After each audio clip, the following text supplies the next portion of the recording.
अल्हम्दुलिल्लाहि रब्बिल आलमीन अस्सलातु वस्सलामु अला रसूलिहिल करीम अम्मा बाद फ़अऊज़ु बिल्लाहि मिनश शैतानिर रजीम बिस्मिल्लाहिर रहमानिर रहीम। तमाम तरीफ़ा अल्लाह रब्बुल इज़्ज़त दियां ने जेड़ा साडा मालिक और खालिक है, जिस दे हाथ विच साडी जिंदगी और मौत है, जिदे हाथ विच साडी इज्जत और जिल्लत है। और दुरूद व सलाम नबी करीम सल्लल्लाहु अलैहि वसल्लम की बारगाह हदियतन तोहफतन पेश करने अस्सलातु वस्सलामु अलैका या रसूल अल्लाह व अला आलिका व सहाबिका या हबीब अल्लाह। मेरे दोस्तों बुजुर्गों, अज मैं अपना तुहानू वाकया सुनाना चाहना जेड़ा कि सच्चा वाकया है। ते सच बोलना मेरे प्यारे आका ताजदारे मदीना दी सुन्नत भी है और अल्लाह दा हुक्म भी जी। मैं जनाब दुआ की थी कि अल्लाह सोहणिया मैनू चोर वहा। तुसी हुण इस गल दे उत्ते बड़ा गौर करोगे कि दुआ मैं क्यों की थी। उन्हां दिनां दे विच साडे इलाके दे अंदर बड़े ही चोर पैंदे सन। अज तो 10-15 साल दी पहलां दी गल है। ते शौक मैनू किवें पैदा होया चोर वेखण दा कि कोई आखे मैनू उन्हें इंज लुटिया, कोई आखे मैनू इंज लुटिया, किसी आख्या मैनू उन्हें इंज बन्निया, इंज फड़िया।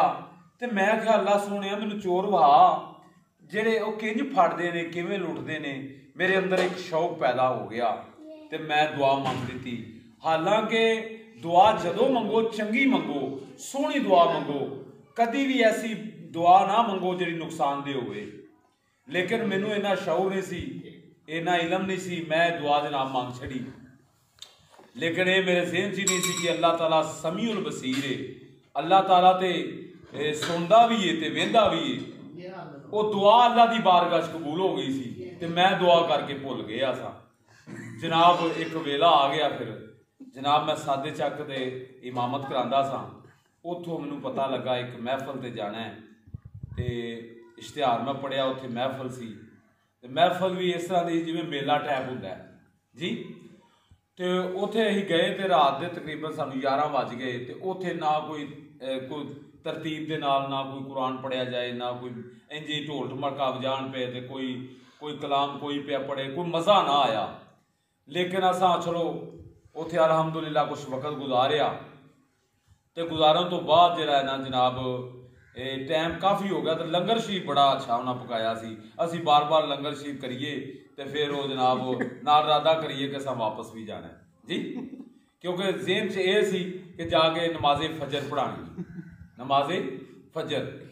वो जिहड़ा नाल मेरे चीमा साहब सानू आंदे ने जी ना इस टाइम नहीं जाना, इस टाइम ना खतरा है, राह साडा सही नहीं तो वापस असां जाना है तो खतरा है। मैं क्या नहीं जी, सवेरे नमाज़े फजर पढ़ानी है, जिमें भी असां वापस जाना। इस नीयत असीं टुर पे हाँ। तो जनाब वो जो सेम ते सादे चक की सेम ते चढ़े हाँ। तो कोई 3-4 किले उस पुल तो अगे गए हैं सादे चक की सेम ते जनाब पिछों 3 बंदे कोई मोटरसाइकिल दे वो जनाब साढ़े पिछे ना भजा के मोटरसाइकिल में चाढ़िया ते अगों दी वल के ना साढ़े मोटरसाइकिल तो आंदे ने कढ़ दिओ जो कुछ है जी। तो जनाब जेडे चीमा साहब सन उन्होंने तो पता सी चोर ने, उन्हें फौरन इंज अपना सुटिया मोबाइल इंज फाड़ के तो सुट छड़िया। मैनू इस गल का पता नहीं सी कि चोर ने। तो जनाब मैं फिर जनाब उन्होंने पिया ना अच्छा कढ़ देने सानू खिलार तो लैन दिओ। इन्नी देर नूं चीमा साहब ने अपनी जनाब जी ना मोटरसाइकिल फटाफट थले पैली नीवी सी उधर भी की। चीमा साहब की लत्त भी थले आ गई, जख्मी भी हो गई। तो मैं उन्होंने चोरों की पिया ना इंज हथ करके लिया इंज मैं ना पिछा हो ना पहला बंदा तो थले कढ़ लीजिए। जनाब वो बंदा कढ़िया तो होया कि फिर जनाब वो चीमा साहब को कढ़िया तो मैं आख्या हाँ जी, आंदे ने दे दिओ जो कुछ है। वो जनाब जो कुछ मेरे को एक मोबाइल सी बाहर दे मुल्क का वो जनाब आया सी, वो सौहरियों पाकां घलिया सी हाँ जी। तो वो जनाब मैं दिता तो कोई पैसे भी सन दे छड़े अलहमदुलिल्लाह। बड़ी इज्जत एहतराम नाल उन्होंने जनाब साढ़े कोलों वो माल ले लिया। शुक्र अलहमदुलिल्लाह एडी बदतमीजी नहीं की। लेकिन ये 1.5 महीना गुजरन तो बाद फिर उस जगह ते सन फिर दोबारा चोर पैंदे ने पै सादे चक की सेम के उत्ते। ते जनाब ਉਹ ਮੈਂ ਆਪਣੇ ਨਾਨਕੇ ਗਿਆ ਸਾਂ। ਉਹ ਵਾਕਿਆ ਇਸ ਤਰ੍ਹਾਂ ਹੈ ਕਿ ਮੈਂ ਆਪਣੇ ਨਾਨਕੇ ਗਿਆ ਸਾਂ ਤੇ ਬੜਾ ਜਨਾਬ ਨਾਨਕਿਆਂ ਪਿਆਰ ਕੀਤਾ। ਕਾਫੀ ਦੇਰ ਬਾਅਦ ਮੈਂ ਗਿਆ ਸਾਂ। ਮਾਮੀਆਂ ਮਾਮਿਆਂ ਬੜਾ ਪਿਆਰ ਕੀਤਾ, ਬੜੇ ਮੁਹੱਬਤ ਦੇ ਵਿੱਚ ਮੈਂ ਆ ਰਿਹਾ ਤੇ ਜਨਾਬ ਸੇਮ ਤੋਂ ਉਤਰ ਕੇ ਅਗਾਂਹ ਹੀ ਹੋਇਆ ਤੇ ਦੋ ਬੰਦੇ ਉਹਨਾਂ ਜਨਾਬ ਪਿਸਤੌਲ ਫੜੇ ਨੇ ਤੇ ਮੈਨੂੰ ਆਂਦੇ ਨੇ ਕੱਢ ਦੇ ਜੋ ਕੁਝ ਆਈ। ਮੈਂ ਕਿਹਾ ਯਾ ਰਸੂਲ ਅੱਲਾ। ਉਹ ਦੋਵੇਂ ਬੰਦੇ ਜਿਹੜੇ ਨਾ ਉਹਨਾਂ ਦੇ ਕੱਦ ਛੋਟੇ ਸਨ ਤੇ ਉਹ ਇੰਜ ਪਿੱਛਾ ਡਰ ਕੇ ਹੋ ਗਏ ਤੇ ਉਹਨਾਂ ਜਨਾਬ ਆਖਿਆ ਬੰਦਾ ਨਾ ਵਾਵਾ ਜਵਾਨ ਹੈ ਤੇ ਪਲੇ ਹੈ ਤੇ ਇਹਨੂੰ ਪਹਿਲਾਂ ਨਾ ਬੇਦਲ ਕਰੋ, ਮਾਰੋ ਇਹਨੂੰ। ਉਹਨਾਂ ਇੱਕ ਧਰੀ। ਮੈਂ ਆਖਿਆ ਸੁਬਹਾਨ ਅੱਲਾ। ਜਨਾਬ ਫਿਰ ਜਨਾਬ ਅੱਲਾ ਦੇ ਹੁਕਮ ਦੇ ਨਾਲ ਫਿਰ ਮੈਨੂੰ ਉਹਨਾਂ ਆਖਿਆ ਹੱਥ ਖਲੇ ਕਰ, ਹੱਥ ਚੁਕਾਣ। ਮੈਂ ਕਿਹਾ ਹੱਥ ਹੋਏ ਕਦ ਕੋਲ ਕਰਦੇ ਨੇ, ਇਹ ਨਹੀਂ ਸੀ ਨਾ ਪਤਾ ਉਹਨਾਂ ਵਿੱਚ ਜੇਬਾਂ ਮੇਰੀਆਂ ਚੈੱਕ ਕਰਨੀਆਂ, ਮਾਲ ਕੱਢਣਾ। ਉਹ ਜਨਾਬ ਉਹਨਾਂ ਫਿਰ ਇੱਕ ਧਰੀ। ਮੈਂ ਕਿਹਾ ਸੁਬਹਾਨ ਅੱਲਾ। ਉਹਨਾਂ ਇੰਨੀ ਦੇਰ ਨੂੰ ਜਨਾਬ ਮੈਨੂੰ ਲੁੱਟ ਲਿਆ ਤੇ ਮੈਂ ਵੀ ਉਹ ਸੁਬਹਾਨ ਅੱਲਾ ਪੜ੍ਹਦਾ ਰਿਹਾ ਤੇ ਉਹ ਵੀ ਆਪਣਾ ਕੰਮ ਕਰਦੇ ਰਹੇ। ਤੇ ਜਨਾਬ ਉਹ ਮਕਸਦ ਇਹ ਗੱਲ ਕਰਨ ਦਾ ਕਿ ਦੁਆ ਜਦੋਂ ਮੰਗੋ ਚੰਗੀ ਮੰਗੋ। ਫਿਰ ਜਨਾਬ ਵੇਖਿਆ ਮੈਂ ਕਿ ਮੈਂ ਦਿਲ 'ਚ ਆਇਆ ਕਿ ਇਹਨਾਂ ਜਨਾਬ ਮੈਨੂੰ ਲੁੱਟਣ ਜੋ ਲੱਗੇ ਨੇ ਨਾ ਤੇ ਤਿੰਨਾਂ ਹੱਥਾਂ ਦੇ ਨਾਲ ਉਹਨਾਂ ਮੇਰੇ ਕੋਲ ਨਾ ਜਨਾਬ ਉਹ ਫੜ ਲਿਆ।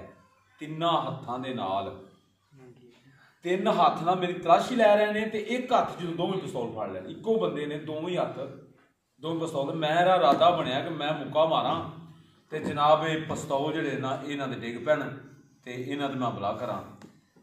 ਤੇ ਜਨਾਬ ਇੰਨੀ ਦੇਰ ਮੈਂ ਵੇਖਿਆ ਤੇ ਜਨਾਬ ਉਹਦੇ ਵਿੱਚ ਨਾ ਖਾਲ ਦੇ ਵਿੱਚ ਬੈਠੇ ਨੇ ਤੇ ਖਾਲ 'ਚ ਵੀ ਬੰਦੇ ਉਹਨਾਂ ਲੁੱਟ ਕੇ ਭਾਜਣ ਤੇ ਮੈਨੂੰ ਇੰਝ ਲੱਗਾ ਜਿਵੇਂ ਚੋਰ ਨੇ ਤੇ ਉਹਨਾਂ ਬੰਦੂਕ ਮੇਰੇ ਵੱਲ ਕੀਤੀ।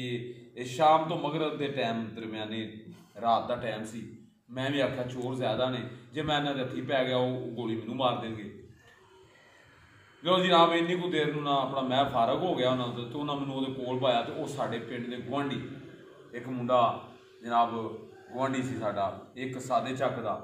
ਤੇ ਦੋਵੇਂ ਜਦੋਂ ਮੈਂ ਉਹਨਾਂ ਦੇ ਕੋਲ ਗਿਆ ਤੇ ਮੈਂ ਕਿਹਾ ਉਠੋ ਜਾਂ ਜਬਾਰ ਜਾਂ ਕਹਾਰ, ਅੱਲਾ ਦਾ ਜ਼ਿਕਰ ਕਰੋ। ਅੱਲਾ ਦਾ ਜ਼ਿਕਰ ਕਰਾਂਗੇ ਅਸੀਂ ਗਾਲਬ ਹੋ ਜਾਵਾਂਗੇ, ਅੱਲਾ ਸਾਡੀ ਮਦਦ ਫਰਮਾਏਗਾ। ਤੇ ਜਨਾਬ ਉਹਨਾਂ ਮੈਨੂੰ ਆਖਿਆ ਤੂੰ ਆਪੇ ਹੀ ਕਰ ਜੋ ਜ਼ਿਕਰ ਜ਼ੁਕਰ ਕਰਨਾ ਹੈ, ਸਾਨੂੰ ਨਹੀਂ ਪਤਾ। ਤੇ ਮੈਂ ਕਿਹਾ ਉਠੋ ਇਹਨਾਂ 'ਤੇ ਹਮਲਾ ਕਰੀਏ, ਇਹਨਾਂ ਨੂੰ ਫੜੀਏ। ਦੋ ਬੰਦੇ ਸਾਨੂੰ, ਅਸੀਂ 3 ਬੰਦੇ ਹੋ ਗਏ। ਇਹਨਾਂ ਜਨਾਬ ਕੋਈ ਹਿੰਮਤ ਨਾ ਆ ਰਹੀ, ਨਾ ਕੋਈ ਦਲੇਰੀ ਦਿੱਤੀ। ਮੈਂ ਬੜਾ ਆਂਦਾ ਰਿਹਾ ਕਿ ਇਹਨਾਂ ਨੂੰ ਫੜੀਏ। ਸ਼ੈਪਰ ਉਹਨਾਂ ਭਰਿਆ ਪੈਸਿਆਂ ਨਾਲ, ਮੋਬਾਇਲਾਂ ਦੇ ਨਾਲ ਤੇ ਜਨਾਬ ਚਮਕੇ ਪਿਆ ਉਹ ਸ਼ੈਪਰ ਵੀ ਮੈਂ ਵੇਖਿਆ। ਤੇ ਨਵੀਂ ਮੋਟਰਸਾਈਕਲ ਨਾਲ ਸਾਡੇ ਪਿੰਡ ਦੇ ਬੰਦੇ ਕੋਲ ਖੋਈ। ਤੇ ਜਨਾਬ ਉਹਨੂੰ ਬੜਾ ਆਂਦੇ ਰਹਿਣ ਅਲੀਪੁਰ ਥਾਣੇ ਦੇ ਕੋਲ ਹੀ ਛੱਡ ਦਿਆਂਗੇ ਤੇ ਤੂੰ ਉੱਥੋਂ ਲੈ ਆਈ ਚੋਰ, ਤੂੰ ਸਾਡਾ ਆਪਣਾ ਬੰਦਾ, ਅਸੀਂ ਤੈਨੂੰ ਦੇ ਦਿਆਂਗੇ। ਤੇ ਨਾ ਮੈਂ ਇਸ ਤੋਂ ਨਹੀਂ ਲੈਂਦਾ ਵੀ ਤੁਸੀਂ ਕੀ ਸੋਚੋਗੇ ਕਿ ਗੱਲ ਇਹ ਵੇ ਕਿ ਗੱਲ ਸੱਚੀ ਹੈ। ਉੱਥੇ ਬਹਿ ਕੇ ਮੈਂ ਯਾ ਜੱਬਾਰ ਯਾ ਕਹਾਰ, ਯਾ ਜੱਬਾਰ ਯਾ ਕਹਾਰ, ਯਾ ਜੱਬਾਰ ਯਾ ਕਹਾਰ ਦਾ ਜ਼ਿਕਰ ਕਰਨਾ ਸ਼ੁਰੂ ਕਰ ਦਿੱਤਾ। ਤੇ ਜਨਾਬ ਮੇਰੇ ਅੰਦਰ ਤੇ ਇੰਨੀ ਤਾਕਤ ਆ ਗਈ ਕਿ ਮੇਰਾ ਦਿਲ ਕਰੇ ਮੈਂ ਹਮਲਾ ਕਰਾਂ। ਇੰਨੀ ਦੇਰ ਨੂੰ ਸਾਦੇ ਚੱਕੋ ਇੱਕ ਹੋਰ ਮਾਸਟਰ ਈਸਾਈ ਬਲਾਦਰੀ ਦਾ ਜਨਾਬ ਪੜ੍ਹਾ ਕੇ ਆਉਂਦਿਆ ਸੀ ਸਾਈਕਲ 'ਤੇ। ਤੇ ਉਹ ਐਡਾ ਸਾਦਾ ਸੀ ਕਿ ਉਹਦੇ ਕੋਲ ਮੋਬਾਇਲ ਵੀ ਕੋਈ ਨਹੀਂ ਸੀ। ਉਹਨੂੰ ਖਿਲਾਰਦਿਆਂ ਸਾਰੀ ਜਨਾਬ ਉਹ ਮਾਰਨ ਲੱਗ ਪੈਣੇ। ਬੜਾ ਉਹਨਾਂ ਮਾਰਿਆ, ਮੁੱਕਿਆਂ ਨਾਲ, ਚਪੇੜਾਂ ਨਾਲ ਬੜਾ ਉਹਨੂੰ ਮਾਰਿਆ। ਤੇ ਮੈਂ ਕਿਹਾ ਹੁਣ ਉਹ ਧਿਆਨੇ ਲੱਗੇ ਨੇ ਤੇ ਅਸੀਂ ਉਹਨਾਂ ਨੂੰ ਫੜ ਲਈਏ। ਉਹ ਜਨਾਬ ਆਖਣ ਨਹੀਂ ਮੌਲਵੀ ਸਾਹਿਬ ਤੂੰ ਜੋ ਕਰਨਾ ਅਸਾਂ ਕੁਝ ਨਹੀਂ ਕਰਨਾ। ਔਕਾ ਉਹਨਾਂ ਮੇਰੀ ਮਦਦ ਕੀਤੀ ਨਹੀਂ, ਹਿੰਮਤ ਕੀਤੀ ਨਹੀਂ। ਮਦਦ ਤੇ ਅੱਲਾ ਹੀ ਕਰਦਾ ਨਾ ਜੀ, ਅੱਲਾ ਕੋਲ ਮਦਦ ਮੰਗਣੀ ਚਾਹੀਦੀ ਹੈ। ਲੇਕਿਨ ਉਹਨਾਂ ਔਕਾ ਹਿੰਮਤ ਕੀਤੀ ਨਹੀਂ। ਮੈਂ ਕਿਹਾ ਉਠੋ ਅੱਲਾ ਦਾ ਨਾਂ ਲਈਏ ਤੇ ਹਮਲਾ ਕਰੀਏ।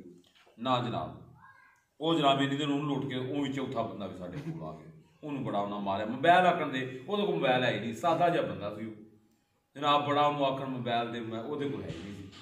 ਉਹ ਜਨਾਬ ਹੁਣ ਲੁੱਟ ਕੇ ਤੇ ਬੜੇ ਧਿਆਨ ਦੇ ਨਾਲ ਨੰਗੀ ਪੈਰੀ, ਚੋਰ ਜਿਹੜੇ ਹਨ ਕਾਲੇ ਰੰਗ ਦੇ ਹਨ, ਚੋਰ ਪੱਕੇ ਜਿਹੇ ਰੰਗ ਦੇ ਹਨ, ਕਾਲੇ ਰੰਗ ਦੇ, ਬੜੇ ਅਦਬ ਦੇ ਨਾਲ ਜਨਾਬ ਉੱਥੋਂ ਨਿਕਲੇ ਨੇ, ਬੜੇ ਸਕੂਨ ਦੇ ਨਾਲ। ਹਾਂਜੀ ਉਹਨਾਂ ਕਿੱਕ ਮਾਰੀਏ ਤੇ ਜਨਾਬ ਉਹ ਨਿਕਲ ਗਏ ਨੇ। ਅਸੀਂ ਅੱਲਾ ਦਾ ਨਾਂ ਲਿਆ ਤੇ ਤੁਰ ਗਏ। ਅਲਹਮਦੁਲਿਲਾ ਨਮਾਜ਼ੇ ਫਜਰ ਜਾ ਕੇ ਪੜ੍ਹਾ ਲਈਏ, ਲੇਕਿਨ ਲੁੱਟੇ ਗਏ ਆ। ਤੇ ਕੀ ਹੋਇਆ, ਦੁਨੀਆ ਦਾ ਮਾਲ ਲੁੱਟ ਕੇ ਲੈ ਗਏ ਨੇ, ਈਮਾਨ ਦੀ ਦੌਲਤ ਤੋਂ ਬਚ ਗਏ ਨਾ। ਅਸਲ ਦੌਲਤ ਈਮਾਨ ਦੀ ਦੌਲਤ ਹੈ। ਇਹ ਦੁਨੀਆ ਦੀ ਦੌਲਤ ਆਉਂਦੀ ਜਾਂਦੀ ਰਹੇਗੀ ਮੇਰੇ ਸਾਹਿਬੋ, ਇਹ ਆਉਂਦੀ ਜਾਂਦੀ ਰਹਿਣੀ ਹੈ। ਇਹਦੇ ਉੱਤੇ ਨਾ ਮਾਣ ਕਰਿਆ ਕਰੋ, ਮਾਣ ਕਰੋ ਅੱਲਾ ਰਸੂਲ ਦੀ ਮੁਹੱਬਤ ਤੇ। ਅਸਲ ਦੌਲਤ ਸਾਡੀ ਹੋਵੇ। ਅੱਲਾਹ ਤਾਲਾ ਸਾਨੂੰ ਸੱਚੇ ਦਿਲੋਂ ਅੱਲਾਹ ਔਰ ਅੱਲਾਹ ਦੇ ਰਸੂਲ ਦਾ ਫਰਮਾਬਰਦਾਰ ਬਣਾਏ ਔਰ ਅੱਲਾਹ ਤਾਲਾ ਇਸ ਸੱਚੇ ਵਾਕਿਆਂ ਨੂੰ ਮੈਨੂੰ ਸੁਣਾ ਕੇ ਤੇ ਮਜ਼ੀਦ ਸਾਡੇ ਸਾਰਿਆਂ ਸੇ ਨਸੀਹਤ ਬਣੇ। ਦੁਆ ਜਦੋਂ ਵੀ ਮੰਗੋ ਚੰਗੀ ਮੰਗੋ, ਅੱਛੀ ਮੰਗੋ।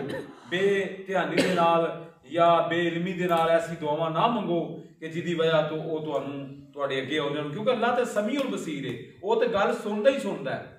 ਉਹ ਤੁਹਾਡੀ ਗੱਲ ਤੁਸੀਂ ਸਮੁੰਦਰ ਦੀ ਤਹਿਵਾਂ ਚੋਂ ਜ਼ਮੀਨ ਦੇ ਜਨਾਬ ਥੜੀ ਤਹਿ ਤੇ ਹੋ ਅਸਮਾਨਾਂ ਤੇ ਹੋ ਅੱਲਾਹ ਤੁਹਾਡੀ ਗੱਲ ਨੂੰ ਸੁਣ ਰਿਹਾ ਇਹ ਨਾ ਸਮਝੋ ਕਿ ਮੇਰੀ ਕਿਸੇ ਨੇ ਮੈਨੂੰ ਵੇਖਿਆ ਨਹੀਂ ਮੈਨੂੰ ਮੇਰੀ ਗੱਲ ਕਿਸੇ ਸੁਣੀ ਨਹੀਂ ਅੱਲਾਹ ਤਾਲਾ ਇਨ ਅੱਲਾਹ ਕਾਨਾ ਅਲੈकुम रकीबा अल्लाह ताला हर वक्त सानू वेख रहे हैं अल्लाह ताला सानू हर वक्त वेख रहे हैं कि अल्लाह ताला सानू हर वक्त वेख रहे हैं अल्लाह का डर पैदा करो जो अल्लाह का डर पैदा करोगे ना तुहानू किसी चोर का डर है ना किसी बदमाश का डर है जो अल्लाह तुहाडे नाल हो जाएगा फिर तुहानू जनाब तुहाडा कोई कख नहीं बिगाड़ सकते वो दुनिया का माल थोड़ा जिहा लै गया वो भी मैं दुआ की सी हुण मैं तोबा इस्तगफार अल्लाह को माफ़ी मंगी अपने अपने वालिद साहब को आके दुआ कराई या अल्लाह पाक मैनू काले मुँह वाले ना टकरन मैनू हुण दोबारा चोर ना पैन उदों बाद अलहमदुलिल्लाह मैं ध्यान दे नाल जनाब काम ते जाना भी हाँ पैसे भी कमाना वा अल्लाह का बड़ा फजल है बड़ा शुक्र है मैनू कदी कोई इस तरह का मामला नहीं होया ते जनाब ये अल्लाह का फजल है